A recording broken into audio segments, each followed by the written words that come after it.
It's just a metre high and 35 centimetres across, but its makers claim it's tough enough to stop one of those.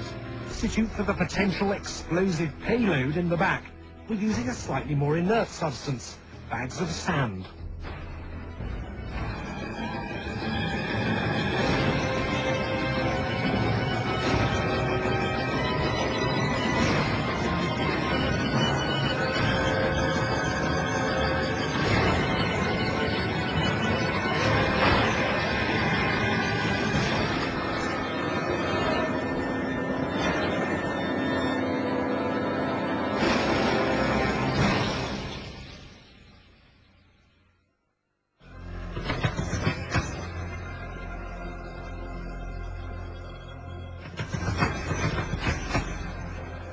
The truck is stopped dead.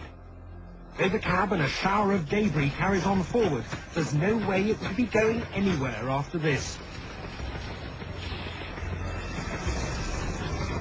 Pollard is enveloped in wreckage, but how has it taken the impact?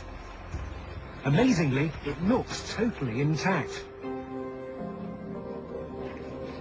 Even more amazingly, it still works.